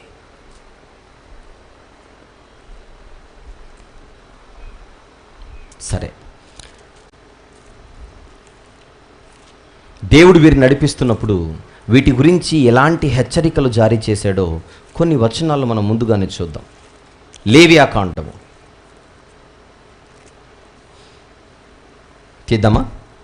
లేవియాకాండము 26వ అధ్యాయం.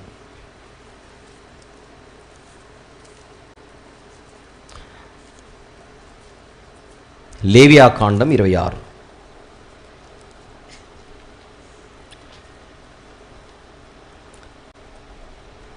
27 నుంచి 30 రాసుకోండి మీరు. 27 నుంచి 30, కానీ డైరెక్ట్గా 30కి వెళ్దాం. ఒకవేళ మీరు కనానులోనికి ప్రవేశించిన తర్వాత నన్ను విడిచిపెట్టి మీ కొరకు మీరు సొంతంగా ఉన్నత స్థలాలు కట్టుకుంటే, 30వ వచనం, నేను మీ ఉన్నత స్థలములను ఏం చేసేదను? పాడు చేసేదను. ఇక్కడ ఉన్నత స్థలాలు అనేసరికి మీకు ఇవి గుర్తుకు రావాలి, కొండలు పర్వతాలు గుర్తుకు రాకూడదు. సంఖ్యాకాండం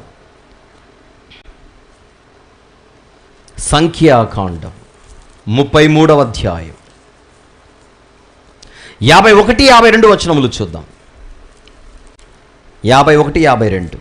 నీవు ఇశ్రాయేలీయులతో ఇట్లనుము, మీరు యొర్దానును దాటి కనాను దేశమును చేరిన తర్వాత ఆ దేశ నివాసులందరినీ మీ ఎదుటి నుండి వెళ్ళగొట్టి వారి సమస్త ప్రతిమలను నాశనము చేసి వారి పోత విగ్రహములన్నిటినీ నశింపజేసి, నెక్స్ట్, వారి ఉన్నత స్థలములనన్నిటినీ పాడు చేసి ఆ దేశమును స్వాధీనపరుచుకొని దానిలో నివసించవలెను. అలా నివసించమని నేను చెప్పిన తర్వాత మీరు అలా నివసించకుండా మీరు కొత్తగా ఇంకా ఉన్నత స్థలాలు కట్టుకుంటే మిమ్మల్ని వదలను, మీరు కట్టుకున్న ఉన్నత స్థలాలను విడిచిపెట్టను అని చెబుతున్నాడు లేవియాకాండంలో. సంఖ్యాకాండంలో ఏం చెబుతున్నాడు? చెయ్యాల్సింది, వెళ్ళిన తర్వాత చేయవలసింది చెప్పాడు. కానీ వెళ్ళిన తర్వాత మీరు చెయ్యకపోతే మీతో పాటు అవి, వాటితో పాటు మిమ్మల్ని అందరినీ తీసేస్తానని చెప్పాడు. అది ముందే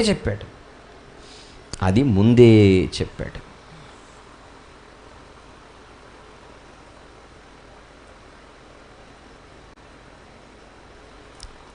ఎవరికైనా అవగాహన లేకుండా ఎవరికైనా ఉన్నత స్థలాలంటే కేవలం కొండల మీదనే ఉంటాయి అని చెప్పే ప్రయత్నం చేసి కొంతమందికి హాఫ్ నాలెడ్జ్ ఏదో మాట్లాడేస్తుంటారు. అలాంటి వాళ్ళు మిమ్మల్ని ఇబ్బంది పెడితే ఎప్పుడైనా దీని గురించి వాళ్ళ కోసం ఒక చిన్న రెఫరెన్స్ రాసేసుకోండి. కొండలు వేరు, కొండల్లో కాకోకుండా ఉన్నత స్థలాలు సపరేట్గా చెప్పబడిన ఒక వచనాన్ని చూద్దాం. రాజుల 2వ గ్రంథం 16వ అధ్యాయం. రాజుల 2వ గ్రంథం 16వ అధ్యాయం 4వ వచనం చూద్దాం. 4 మరియు అతడు అంటే ఆహాజు ఉన్నత స్థలములలోను కొండ మీదను సమస్తమైన పచ్చని వృక్షముల క్రిందను బలులర్పించుచు ధూపము వేయుచు వచ్చెను. ఎక్కడెక్కడ బలులర్పించేవాడు ఆహాజు? ఎక్కడెక్కడ ధూపాలు వేసేవాడు? కొండ మీద చేసేవాడు, ఇంకా ఉన్నత స్థలములలో చేసేవాడు. కొండ మీద ఉన్నత స్థలంలో సపరేటా? అవును, కొన్ని ప్రాంతాలలో కొండ మీద కాకుండా నేల మీద కూడా ఉన్నత స్థలాలు ఉండేవి.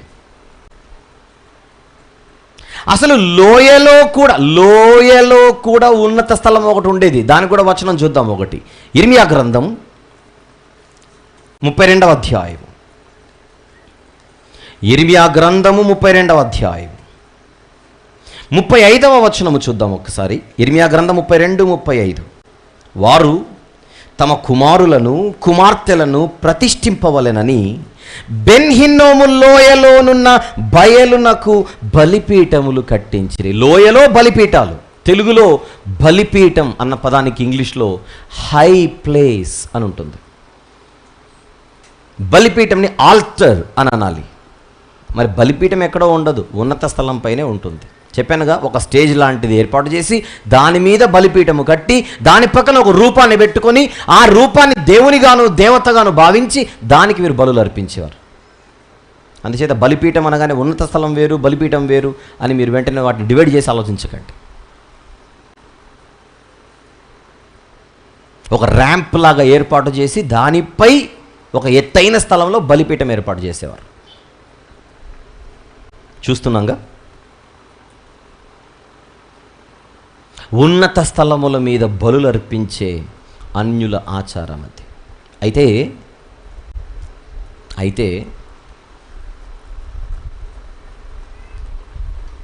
మనకు బైబిల్లో బలి గురించి ఒక సెంట్రల్ లెసన్ ఒకటి ఉంది. బలి గురించి మాట్లాడుతున్నాం. 66 పుస్తకాలలో సెంట్రల్ ప్లేస్ దేనికి అని అంటే బలికే. అది ఏ బలి? క్రీస్తు సిలువ బలియాగం. అది క్రొత్త నిబంధనలో జరిగింది. నిర్దోషమైన గొర్రెపిల్లగా ఆయన వర్ణించబడ్డాడు. ఆ అసలు గొర్రెపిల్లను సూచించడానికే పాత నిబంధనలో ఎన్నో గొర్రెపిల్లలు ప్రజల మధ్య ప్రజల పక్షాన వధింపబడినట్టుగా మనం చూస్తున్నాం. దేవుడు బలులు అర్పించొద్దని చెప్పలేదు. అయితే ఆ బలులు 12 గోత్రాల వారైన ఇశ్రాయేలీలు, బాగా విందాం, 12 గోత్రాల వారైన ఇశ్రాయేలీలు ఎప్పుడైనా దేవుని దగ్గరకు వచ్చి బలులు అర్పించాలంటే ఆరిన నేల మీద, నువ్వు ఆస్ట్రేలియాలో ఉన్నా, అమెరికాలో ఉన్నా, ఆఫ్రికాలో ఉన్నా, లేకపోతే యూరప్లో ఉన్నా, ఎక్కడున్నా నువ్వు బలి అర్పించాలంటే చచ్చినట్టు యెరూషలేముకే రావాలి. అది పాత నిబంధనలో కట్టడ. నేను చాలా దూరం ఉన్నానండి ఆస్ట్రేలియాలో, ఇక్కడ నేను అర్పించేసుకుంటానంటే కుదరదు. ఆస్ట్రేలియాలో బలిపీఠాలకు ఎగ్జాంపుల్గా చెప్తున్నా, మనకు ఆస్ట్రేలియా అనే పదం తెలుసు కనుక. పొరపాటున మళ్ళీ బైబిల్లో ఆస్ట్రేలియా రెఫరెన్స్ చూపించని అడగకూడదు. ధర్మశాస్త్రంలో ఒక విధి, నువ్వు ఖచ్చితంగా యెరూషలేముకే రావాలి, బలులు కానీ ఏవైనా అక్కడే అర్పించాలని దేవుడు ఒక విధిని ఏర్పాటు చేశాడు. చూద్దాం ఒకసారి. ద్వితీయోపదేశకాండం 12వ అధ్యాయం. ద్వితీయోపదేశకాండము 12వ అధ్యాయం 5 నుంచి చదువుదాం. ముందుగా 5-6 వచనములు. మీ దేవుడైన యెహోవా మీ సమస్త గోత్రములలో తన నామమును స్థాపించుకొనుటకు నివాస స్థానముగా ఏర్పరచుకొని స్థలమును వెదికి అక్కడికే యాత్రలు చేయుచుండవలెను. మళ్ళీ మీ దేవుడైన యెహోవా మీ సమస్త గోత్రములలో తన నామమును స్థాపించుకొనుటకు నివాస స్థానముగా ఏర్పరచుకొను స్థలమును వెదికి. 12 గోత్రాలు మీవైనా నేను ఒక స్థలాన్నే ఏర్పాటు చేసుకుంటాను, మీరు అక్కడికే యాత్రలు చేయాలి. 6వ వచనం, అక్కడికే మీరు మీ దహన బలులను, మీ దశమ భాగములను, ప్రతిష్ఠితములుగా మీరు చేయి నైవేద్యములను, మీ మొక్కుబడి అర్పణములను, మీ స్వేచ్ఛార్పణములను, పశువులలోను గొర్రె మేకలలోను తొలిచూలు వాటిని తీసుకొని రావలెను. అక్కడికి తప్ప ఎక్కడెక్కడో చేస్తానంటే కుదరదని చెప్పాడు దేవుడు. 11వ వచనం కూడా చూద్దాం. 11వ వచనం, నేను మీకు ఆజ్ఞాపించు సమస్తమును అనగా మీ దహన బలులను, మీ బలులను, మీ దశమ భాగములను, ప్రతిష్ఠితములుగా మీరు చేయు నైవేద్యములను, మీరు యెహోవాకు మ్రొక్కుకొను మీ శ్రేష్టమైన మ్రొక్కుబళ్లను మీ దేవుడైన యెహోవా తన నామమునకు నివాస స్థానముగా ఏర్పరచుకుని స్థలమునకే మీరు తీసుకొని రావలెను. 13వ వచనం చూడండి ఎలా ఉంటుందో. 13వ వచనం, నీవు చూచిన ప్రతి స్థలమున నీ దహన బలులను అర్పింపకూడదు సుమి. యెరొబెయాము ఏం చేశాడు? ఏం పర్లేదు బేతేల్లో అర్పించండి, ఏం పర్వాలేదు దానులు అర్పించండి. ఎవడు చెప్పాడు నీకు అర్పించమని? ఏమంటున్నాడు 13వ వచనంలో? నీవు చూచిన ప్రతి స్థలమున నీ దహన బలులను అర్పించకూడదు సుమి. 14వ వచనం, యెహోవా నీ గోత్రములలో ఒక దాని యందు ఏర్పరచుకొను స్థలముననే నీ దహన బలులను అర్పించి నేను మీకు ఆజ్ఞాపించుచున్న సమస్తమును అక్కడే జరిగించవలెను. అక్కడే. కానీ వీళ్ళు ఎక్కడ పడితే అక్కడ, ఎలా పడితే ఎలా బలులు అర్పిస్తూ విస్తారమైన బలిపీఠాలు కట్టి దేవునికి విరోధులై ఆయన కోపాన్ని హెచ్చించి సమస్యను కొని తెచ్చుకుంటున్నారు.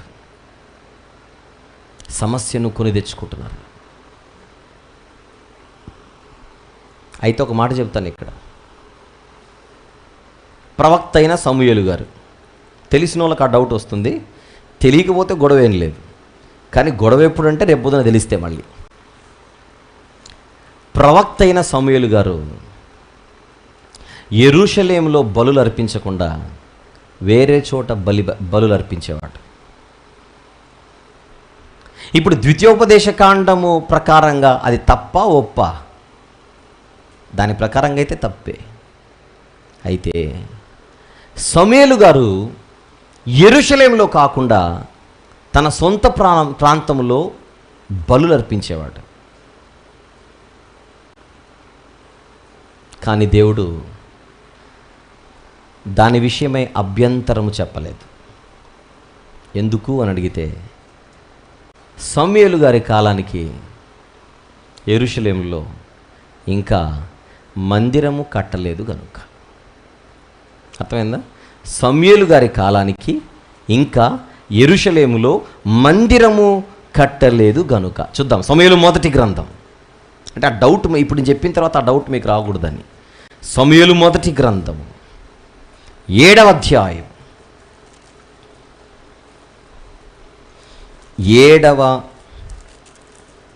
అధ్యాయం 17వ వచనము చూద్దాం. 17, మరియు అతని ఇల్లు రామాలో ఉండినందున, రామాలో ఉండినందున అచ్చటికి తిరిగి వచ్చి అచ్చట కూడా న్యాయము తీర్చుచుండెను. మరియు అతడు అక్కడ యెహోవాకు ఒక బలిపీఠము కట్టెను. ద్వితీయోపదేశకాండలో ఏం చదువుకున్నాం? ఎక్కడ పడితే అక్కడ కట్టొద్దన్నాడు. మళ్ళీ సమూయేలు గారు కట్టారు ఇక్కడ. ఎందుకు కట్టాడని అడిగితే యెరూషలేము ఇంకా రెడీ అవ్వలేదు. ప్రత్యేకించి మందిరం ఇంకా కట్టబడలేదు. మందిరము కట్టబడడం కంటే ముందు వేరే ప్రాంతాలలో దేవునికి బలులు ఇచ్చేవారు. గుర్తుపెట్టుకోవాలి. వేరే ప్రాంతాలలో మందిర నిర్మాణము జరక్కముందు ఆ బలి ఎవరికి ఇచ్చేవారు? యెహోవా దేవునికి ఇచ్చేవారు. వేరే దేవతలు దేవుళ్ళుగా పిలువబడే వారికి కాదు.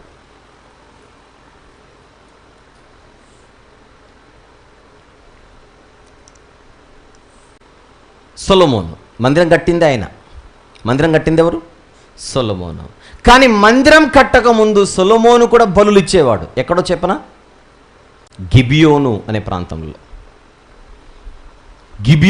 ప్రాంతంలో ఉన్నత స్థలాలకి గిబియోను ఒక ముఖ్య పట్టణం ఉండేది. చూద్దాం. రాజుల మొదటి గ్రంథం 3వ అధ్యాయం. బాగా చూద్దాం, మంచి వచనం ఇది. రాజుల మొదటి గ్రంథం 3వ అధ్యాయం 2వ వచనము నుండి చూద్దాం. 2. ఆ దినముల వరకు యెహోవా నామమున కట్టింపబడిన మందిరము లేకపోగా జనులు ఉన్నత స్థలముల యందు మాత్రము బలులను అర్పించుచు వచ్చిరి. అంటే మ్యాటర్ అర్థమైందా మీకు? యెరూషలేము ఇంకా రెడీ అవ్వలేదు కనుక ఎక్కడ వీలైతే అక్కడ ఉన్నత స్థలాలు కట్టుకొని అక్కడ దేవునికి బలులు అర్పించేవారు. స్థలం ఇంకా సిద్ధపరచబడలేదు కనుక దాన్ని దేవుడు కొంచెం యాక్సెప్ట్ చేశాడు, ఫుల్గా కాదు, కొంచెం. 4వ వచనం, గిబియోను ముఖ్యమైన ఉన్నత స్థలమై ఉండెను గనుక బలులు అర్పించుటకై రాజు అక్కడికి పోయి ఆ బలిపీఠము మీద 1000 దహన బలులను అర్పించెను. ఎక్కడా? గిబియోనులో.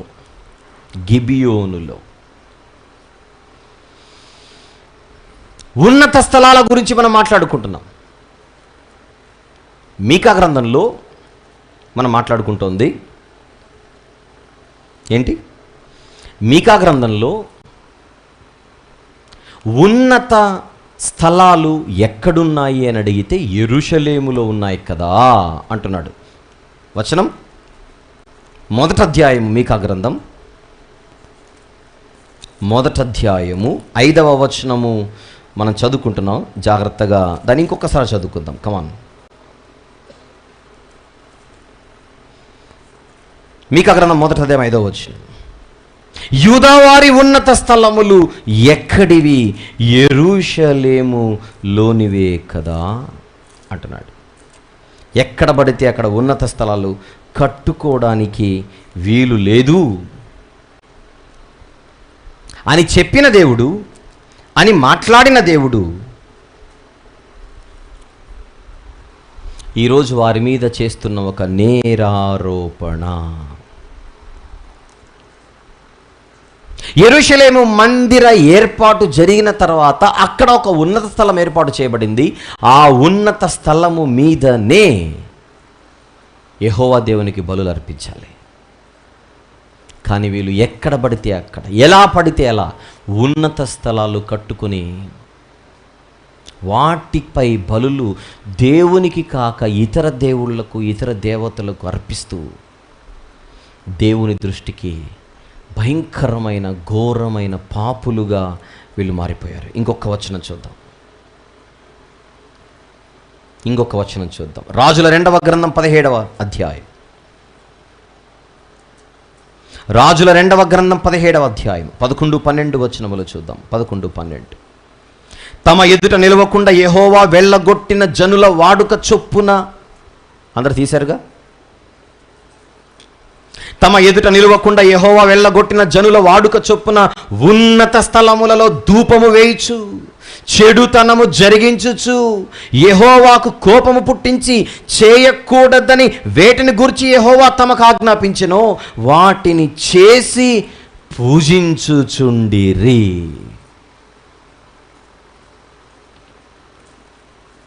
అందుకే తీర్పు.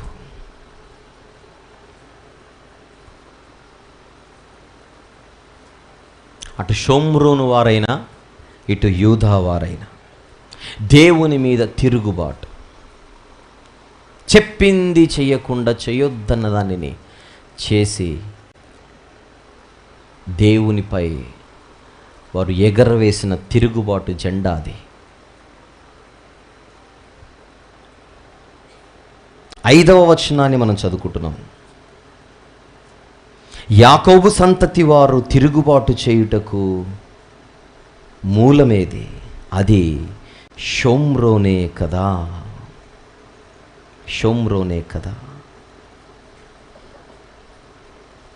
యూదా వారి ఉన్నత స్థలములెక్కడివి? యెరూషలేములోనివే కదా.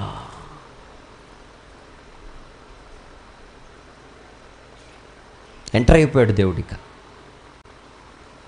వాళ్ళు చేస్తున్న పాపాలను ఒక్కొక్కటి తీసుకొని మాట్లాడబోతూ మొట్టమొదట ఆయన ప్రస్తావిస్తున్నది ఉన్నత స్థలాల గురించి.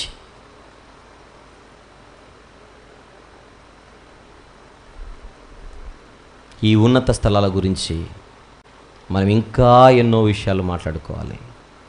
ప్రత్యేకించి దేవునిని ఎక్కువగా ఈ ఉన్నత స్థలాలతో రెచ్చగొట్టిన వాడు ఒకడున్నాడు. దేవునిని ఉన్నత స్థలాలు ఎక్కువగా కట్టించి ఈరోజు ఒక రకంగా దేవుడు వెంటనే నిర్ణయాలు తీసేసుకొని తొక్కేద్దామన్నంతగా దేవునికి ఉగ్రత పుట్టించినవాడు ఒకడున్నాడు. అతని కార్యాలు, అతని క్రియల గురించి